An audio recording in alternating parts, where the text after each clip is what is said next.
The wait is over. Exploring Surgical Weight Loss on ABC 27 is brought to you by Penn State Milton S. Hershey Medical Center.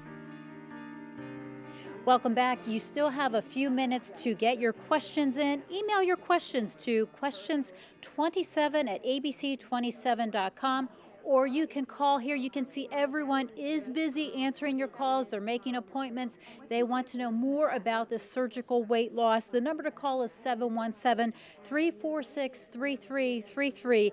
And to answer another one of our viewer questions, Jackie joins us. A few years ago, I became a vegetarian, and I've lost some weight, but I still weigh over 400 pounds. Since protein is an important part of the diet after weight loss surgery, is there a way for me to get the surgery but still remain a vegetarian? Yes, there are many ways that you can get adequate protein without having to eat meat. If you're a vegetarian that drinks milk and eats eggs, it's actually very easy to put a plan together. If you're vegan, we'll have to work a little harder, but we could design one based on soy proteins. We actually have many patients in our programs who need a special dietary modifications, whether that's for medical reasons, religious reasons. We're usually able to accommodate them. Okay, great, Jackie. Thanks so much for answering our viewer questions tonight. And we do want to thank all of the specialists here for answering your questions. Once again, the phone lines will remain open until 8 o'clock. Back to you, Chuck. Thank you, Deborah. And no surprise, a lot of phone calls coming in there, too. But Doctor, earlier we talked about an older age limit. I'm out of that bracket. What about young people? Is there a cutoff where you say you're too young for this kind of surgery?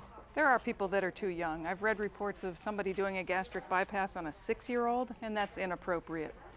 The national guidelines recommend that patients be 18, but there are a number of centers now that are offering weight loss surgery to younger teens, and we're going to be opening the doors to that as well, probably to 16 and 17-year-olds.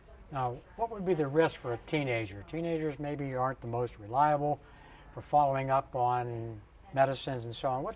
Regarding this, how would that play out? The good news is that since they're teens, they're a little bit younger and sometimes healthier than our older patients. I think probably it's lifestyle issues. Teens may be less likely to take their vitamins as they should, so they're probably at a little bit of risk for bone loss and for anemia. But if they follow the rules and take their supplements, they should do just fine.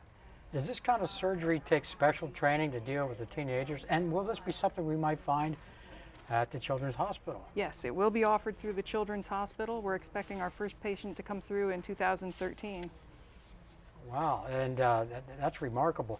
Talk to me about, people say maybe can that be reversed later in life, or is one way only? A gastric bypass is very difficult to reverse, and there's not usually a good reason to reverse it. It has been done. I've never done it, and I don't plan to ever do it. I think it's a good reconstruction. Well, that's what you're dealing with. Is the word getting out? People hear about it. Is there more good information out there for the people as opposed to maybe 5 years ago? Oh, much more. There were several studies that came out this year that talked about the effect of gastric bypass on diabetes. That got a lot of press, and it got a lot of people interested in the treatment of diabetes surgically instead of medically. Okay, do we have any other kind of weight loss programs that does not involve surgery? In fact, we have our own medical weight management program for adults and for children, and they see our same dietitians. Some of them eventually choose to have the surgery, but some just stay on and continue with diet and exercise. I'm always amazed. It's not a matter of just changing the body and the health. It's the attitude. We talked to Bob and Lisa in the lobby. That's two different people. And you saw them at their heaviest. And you said, and what did you just tell me before the show? I do not remember them like that. The way they are now is the way they are, and that's the only way I can visualize them. And I just hope Lisa has a class reunion coming up. Wouldn't you like to have a camera just follow her back in there now? But then again, it's a life commitment. It's not the surgery fixed everything and good old Dr. Rogers fixed me up. No. It's still continued diet, still exercise, playing it out. Lisa and Bob are doing all the work. They are doing the work, and all the Lisas and Bobs that go through this. Thank you again, Dr. Rogers, for joining us again tonight. He's been back with us a couple of different years. We also want to thank you, the viewers, for sharing your stories and the questions and for calling in. We'd like more information. If you'd like more information, or you want to schedule an appointment with Penn State Hershey Surgical Weight Loss, all you do is call 717-531-7260, or you can visit online at PennStateHershey.com. pennstate.hershey.org/SWL. And speaking of the hospital, this Saturday from 10 to 2, come on out to a special dedication celebration of the new Penn State Hershey Children's Hospital. There will be live entertainment tours of the new building, photos with the Nittany Lion, and a lot of the Hershey characters will be there too. A lot of fun, much more. Details at PennStateHershey.org/children. Thank you for watching tonight, and as always, we wish you all good health.